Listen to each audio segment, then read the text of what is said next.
Oke, berita yang mantap jos. Kali ini yang pertama datang dari Pertamina Indonesia yang kabarnya baru-baru ini telah mendapatkan izin untuk mengeruk, menyedot ladang minyak di negara asing bos. Yaitu negara Algeria alias Aljazair sampai 35 tahun ke depan. Nah, pertanyaannya lantas bagaimanakah ceritanya Pertamina sampai diizinkan untuk menyedot migas di sana? Setelah ini kita bahas bos. Kemudian berita kedua yang tak kalah panas, seperti yang kalian tahu kemarin tepatnya 19 Juni 2023, satelit Satria 1 Indonesia telah diluncurkan oleh roketnya Elon Musk SpaceX dan kini resmi Indonesia telah memiliki sebuah satelit baru bos. Dan tak main-main, satelit Satria 1 ini pun ternyata merupakan satelit terbesar di wilayah Asia.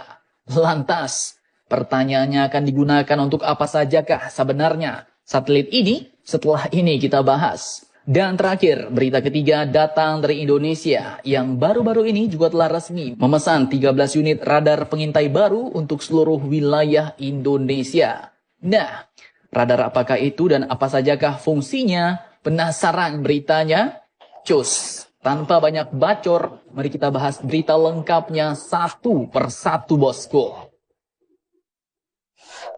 Oke, yang pertama datang dari Pertamina yang kini telah mendapatkan izin baru untuk mengeruk minyak dari negara Algeria alias Aljazair bos.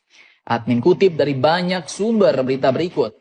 Dalam kontrak baru yang ditandatangani di Algiers pada Kamis 15 Juni 2023 kemarin, pemerintah Algeria pun ternyata telah mempercayakan pengelolaan salah satu blok migas di negaranya kepada Pertamina hingga 35 tahun ke depan bos. Blok yang bakal dikelola ini pun adalah blok Menzel Letsmed North yang disingkat MLN di negara Algeria.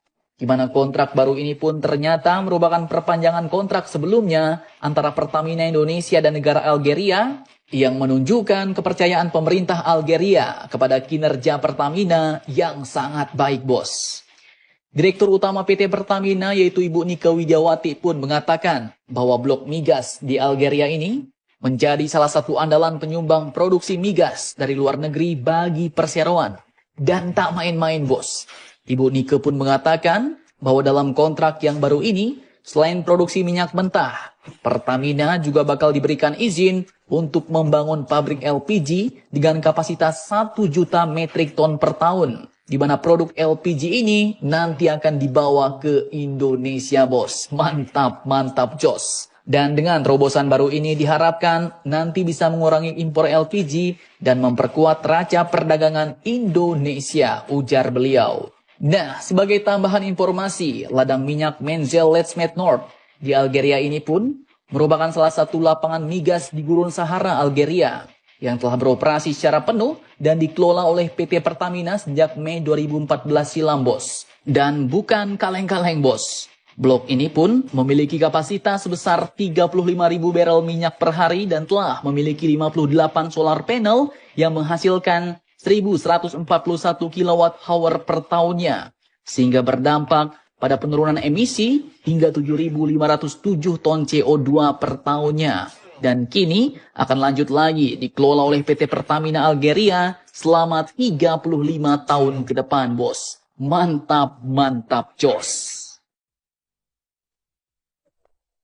Oke, kemudian berita kedua yang tak kalah mantap.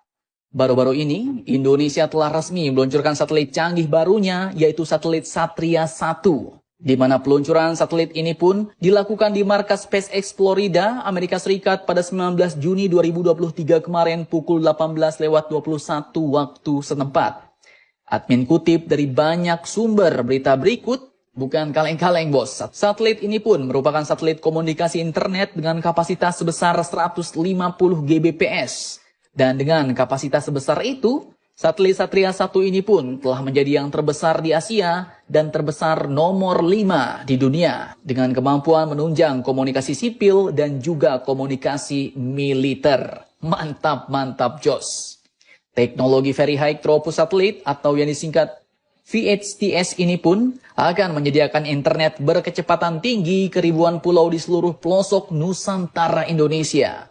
Dan sementara itu, Komisaris Utama PT Pasifik Satelit Nusantara, yaitu Bapak Sofyan Jalil, mengatakan bahwa satelit Satria 1 akan memberikan koneksi terhadap lebih kurang 150.000 titik layanan publik yang mencakup di dalamnya, yaitu mulai dari 93.900 titik sekolah, 47.900 titik kantor desa, kelurahan, dan kecamatan, 3.700 titik puskesmas, rumah sakit, dan layanan kesehatan lainnya, 3.900 titik kantor administrasi, pertahanan, dan keamanan, serta wilayah pemerintahan yang tidak terkoneksi dengan satelit existing atau infrastruktur telekomunikasi terestrial. Mantap, mantap, jos nih bos.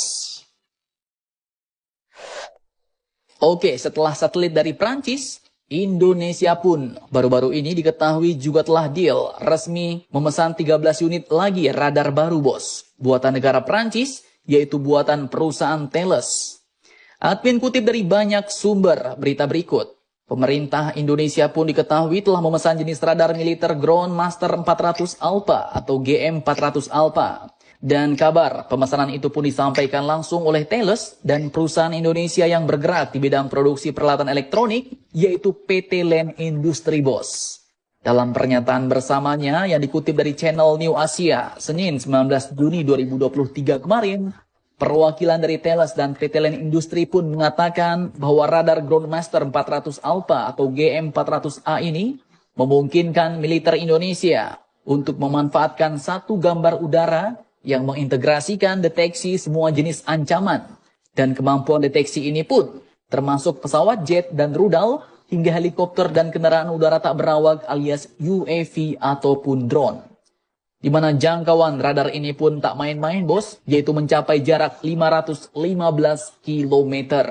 Setiap radar ini pun dilaporkan memiliki harga mencapai beberapa puluh juta dolar Amerika Serikat. Dan tak cuma radar, topik kerjasama tambahan yang akan dijajaki selain radar yaitu diantaranya termasuk sistem komando dan kontrol, satelit militer, serta sistem manajemen tempur. Nah, kemudian untuk kecanggihannya, radar GM400 Alpha ini pun merupakan pengembangan dari radar GM400 sebelumnya dan terbilang merupakan radar pengawasan udara jarak jauh terlaris di dunia. Bahkan lebih dari 80 radar telah dijual ke 19 negara. Radar GM400 Alpha ini pun memiliki kekuatan pemrosesan 5 kali lebih banyak, jangkauan lebih jauh 10% hingga 515 km, dan kemampuan kecerdasan buatan tingkat lanjut. Nah, jadi bagaimana menurut kalian? Jangan lupa komentar.